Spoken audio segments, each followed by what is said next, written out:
Welcome to the Yvonne Candy Show.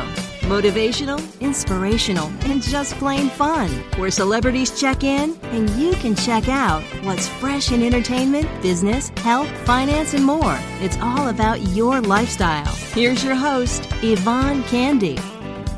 Hi, everybody. Welcome to the Yvonne Candy Show. Well, I am an advocate for entrepreneurship, and that's why I'm excited about my guest. Next week, our guest is going to talk so much about entrepreneurship. And like I said, I'm an advocate, especially for young people, because I was one of those people not too long ago searching for information, trying to find out about certain things to start my own business. Well, our next week's guest, Paul Ciarto, business expert and consultant. Paul has been on NBC and Cheddar giving advice to business owners. If you're an inspiring entrepreneur or a seasoned one, you need to hear what Paul has to say about starting and marketing your business. Now, our guest today has a remarkable life story. And if you're an inspiring actress or model, you want to know what she has to say, how she made it through the struggles that she had trying to become who she is today. Katarina Van Derham, model, actress, and entrepreneur. Katarina has appeared in over 20 national and international prints and the cover of over 60 magazines. She's been in TV commercials like Coors, AT&T, and Dodge Ram. Katarina was named the fresh face of 2004 by Femme Fatal Magazine and appeared on shows such as Monk and CSI. She is best known for being the longest-serving St. Pauli Girl and playing Bob Saget's girlfriend on Entourage. Katarina has had an amazing and interesting life, to say the least, and she's joining us to tell us all about it. Welcome to the show, Katarina. Hello, beautiful. How are you? I am fine, and the same back at you. Thanks for joining us. Thank you for having me. I understand that you are an advocate for the vegan lifestyle. I thought that was very interesting. Do you teach others how to be vegan? Well, do I teach others? I think I try to inspire them, for sure. I have a website, not a website, but my whole business is basically dedicated to a vegan lifestyle, but not in a pushy way like some vegans like to do. I just try to basically focus and provide content that's vegan but doesn't scream vegan. For example, we would not feature a company that uses leather, for example, in my media company, but rather we focus on featuring a company that's providing some eco-friendly, new, progressive materials to make beautiful handbags and stuff like that. So we focus on what's interesting, what we want to promote, instead of, well, screaming, hey, you got to be vegan, you have to be vegan, and you have to do this and stuff like that. Because I know there's lots of people who like to push the vegan lifestyle onto others. And trust me, I wish the whole world went vegan, because I do think it's the best way of life for everyone, planet, animals, people, our health, and everyone. But, I'm realistic at the same time, and I know that this is something that's going to take a long time to transition into having more plant-based people versus meat eaters, let's say. So I do like to teach vegan through inspiring content, I guess. Well, I saw you on the internet holding up some vegan shoes. Tell us about that. Yeah, there's, shoes.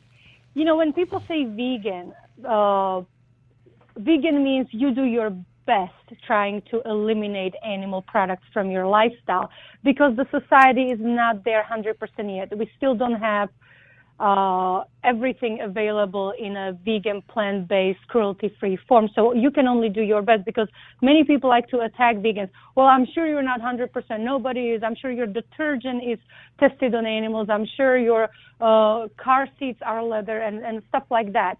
So when you say vegan, I think it's more doing your best, because I think every single person can choose to eliminate something and let's say, you know what, from now on, I'm not going to use cosmetics that are tested on animals, or I'm gonna remove something from my wardrobe and I'm not gonna continue. So nobody has to do everything, but I think everybody can do something.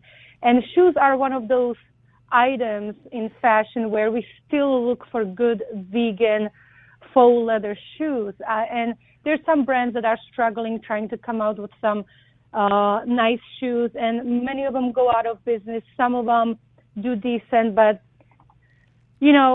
shoes are so hard to find, and that's why I made 2 video posts about my favorite vegan shoes.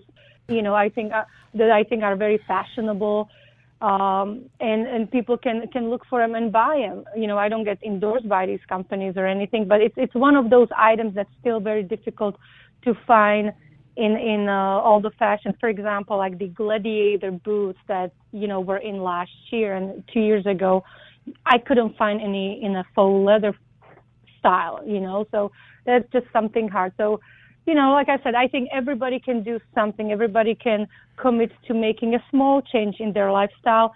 And if everyone just did something small on a grand scale, it makes a huge difference for the world.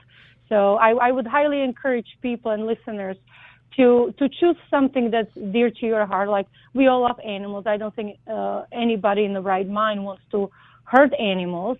Mm-hmm. And, you love your dog, you love your cat, you love your bird, whatever you have. So just think of them as a beings that feel the same feelings that we experience, which is love, fear, grief, and all that stuff. So, some people say, I would never eat pork anymore. So great, keep doing that. If somebody says, I just saw this video of how they treat cows, like I can't do beef anymore, great, but I do chicken. Any small change, any adjustment helps. And I think slowly we can definitely help the planet and society and children, because we know the meat quality of meat is becoming worse and worse on a global scale, and many people are getting sick and ill and getting cancer and diabetes from consumption meat and saturated fats, because the only way you get saturated fats are in meat. Saturated fats are not in plants. So, and that's the number one reason of getting a heart attack. And I myself lost my cousin at 27 only, who died of a heart attack, and left a 4-year-old daughter and wife. And it's just so sad, because she'll never grow up with her dad. And all it was just he couldn't imagine life without meat, and he was overweight, and he was sick. But he's like, no, and he was joking, like, we're all going to die anyway one day. I'm like, sure, but do you really want to die at 27? I hate that excuse. Oh, absolutely. Yeah. And I think it's so close-minded, and I think people need to just open up a little bit more at this point. And because even if you live, let's say, till 80, for example, if you get sick at 65, your last 15 years of your life might be miserable.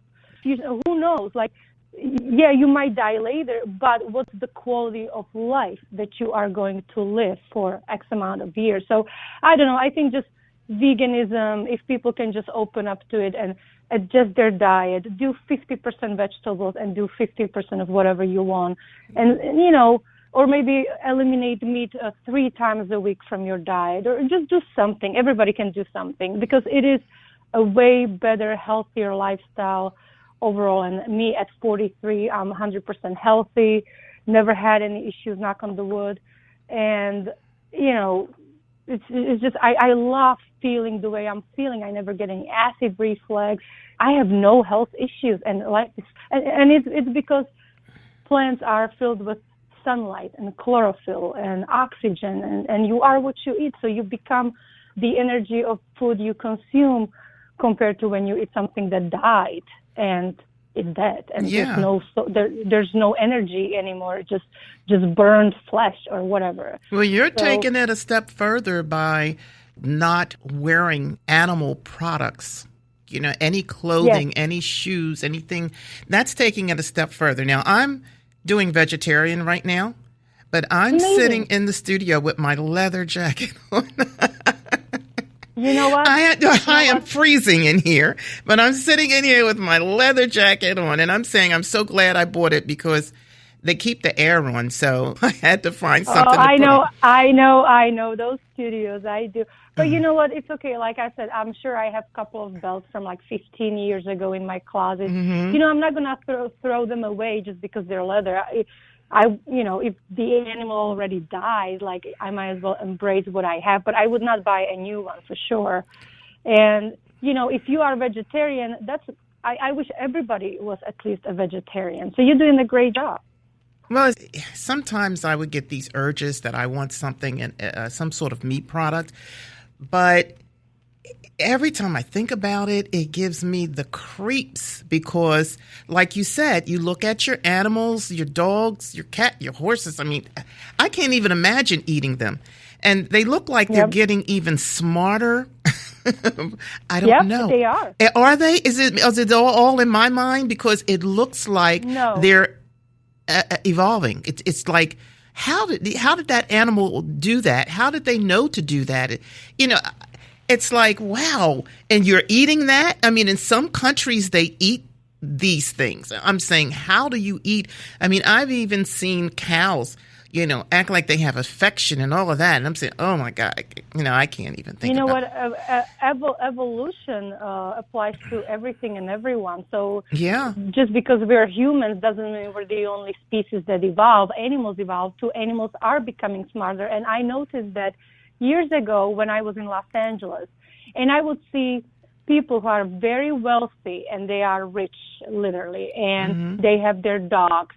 Those dogs are acting completely differently than my friends who were broke and didn't have any money and they had yappy dog and all that stuff. Because animals, based on their surrounding and the way they are treated and the way they live, they also become almost a little bit snobbier if they are in a wealthier environment. And they behave very differently than dogs, like I said, in a poor environment. Right.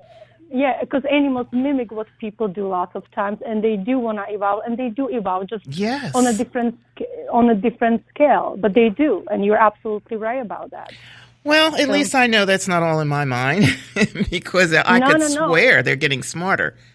Yeah, no, they are, and they will continue to do so. And you know, it's just evolution. You can't stop it, and people need to understand it doesn't apply only to our species. It's all the species. Every species that has a brain. Right. You know.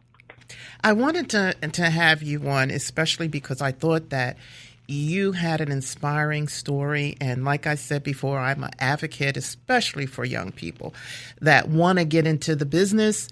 And you are inspiring because you left home at only 22 years old with $500 in your pocket, and you're from the former Czechoslovakia, which is now Slovakia.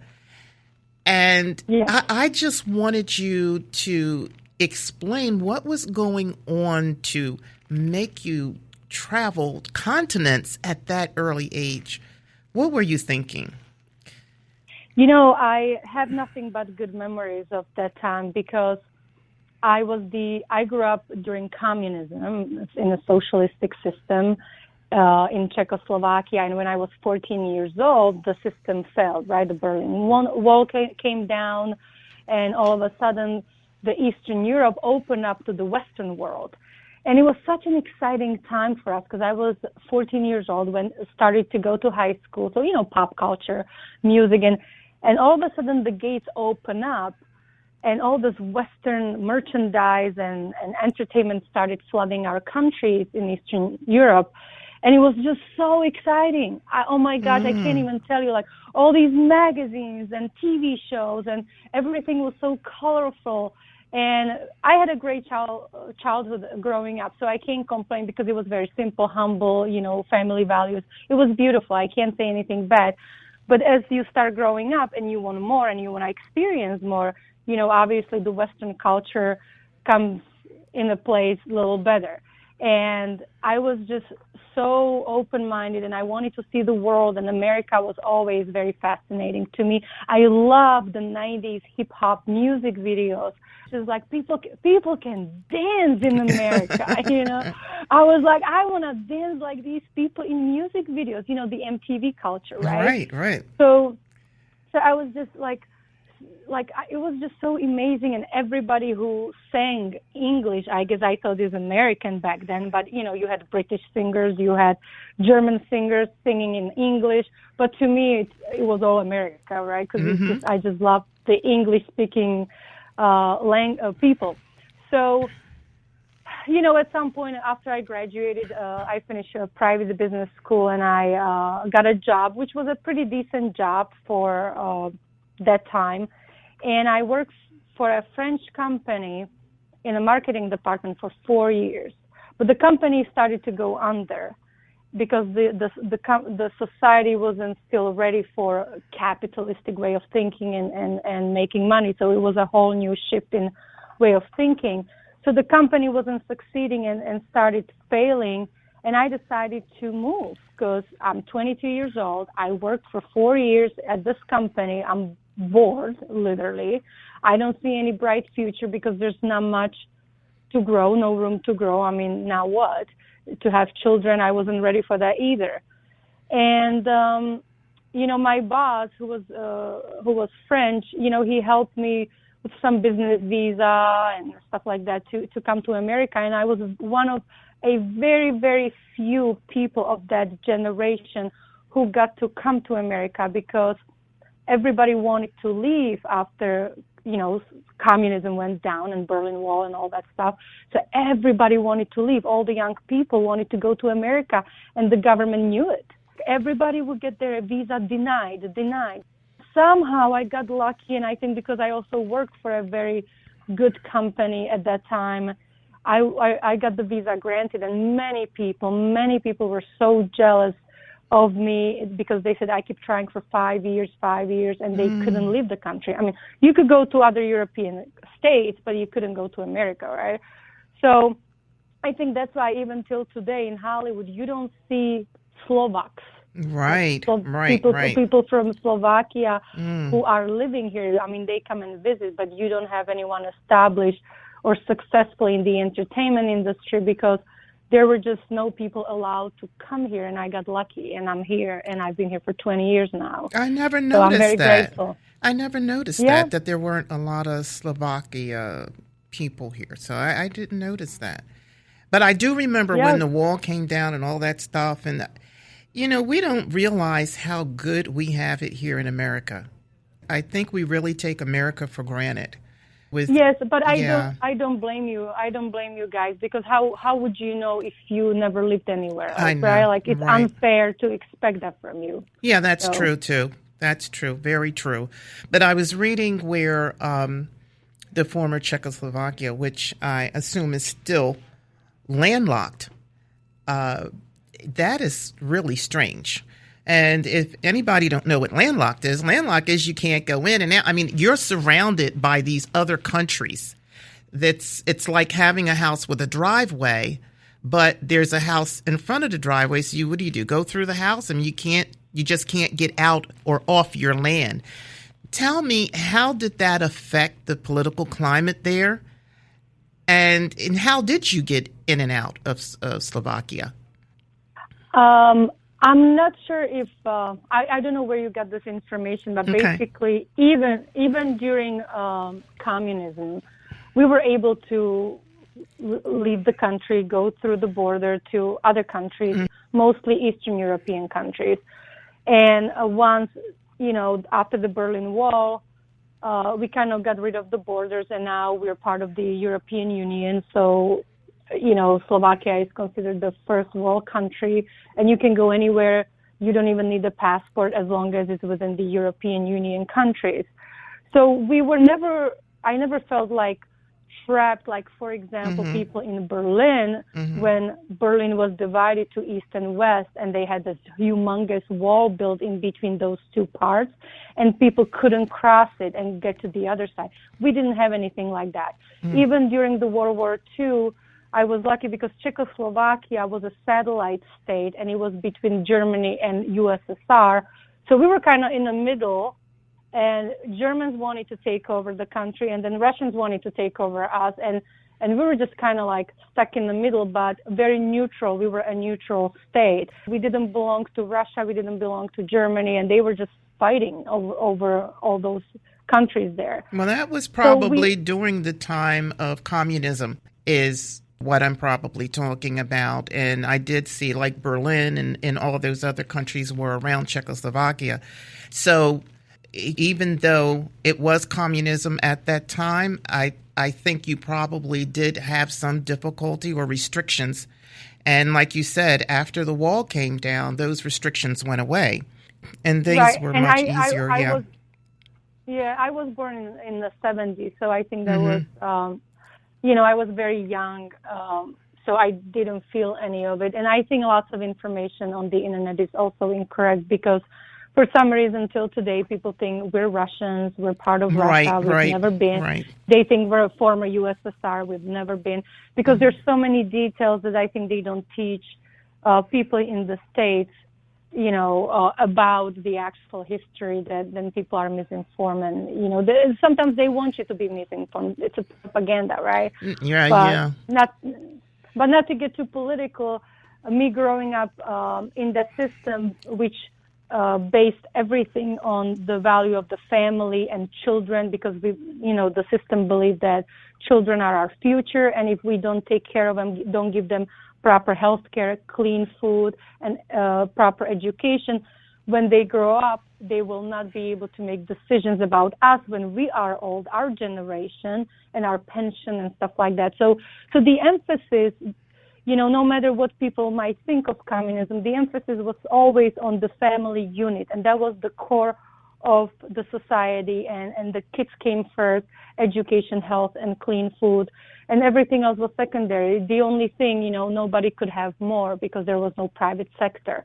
But now, is that why Slovakia has 1,000 or 11 or 1,200 castles? Because I thought that was interesting because that's the largest amount, they say, in the world.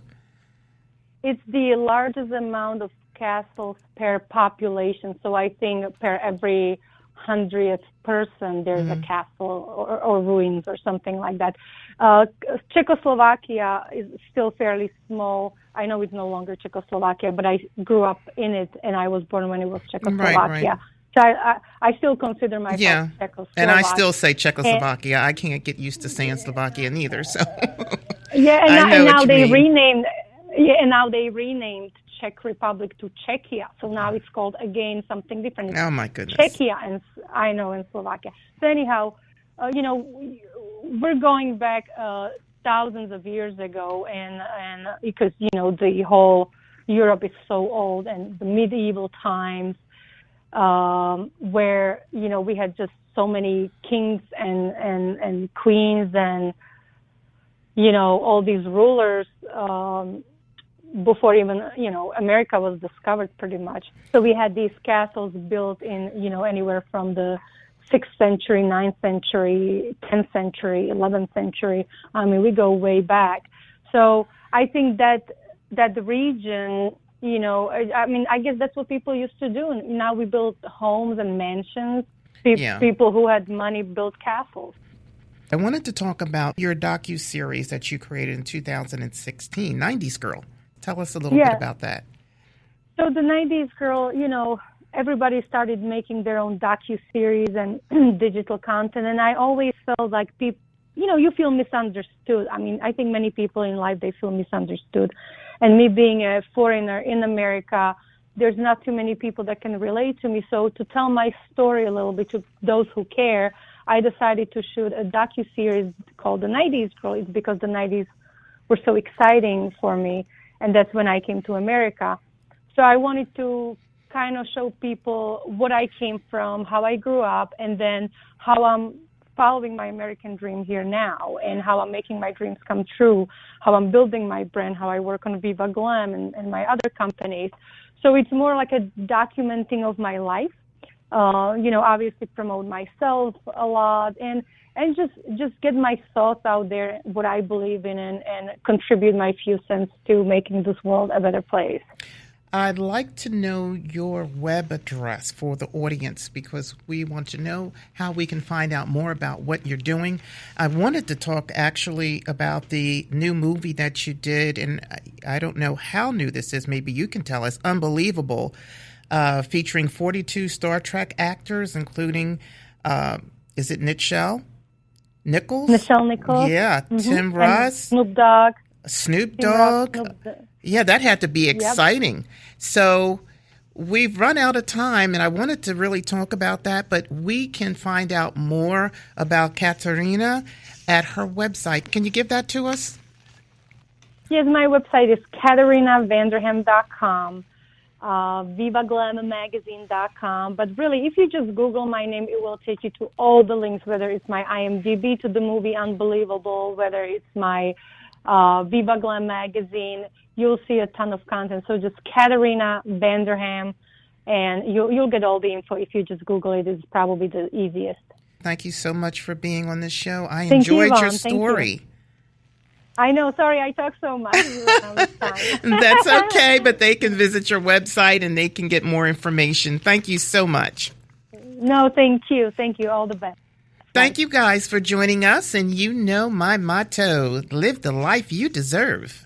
Thanks for listening to the Yvonne Candy Show. Want to know more? Check out YvonneCandy.com.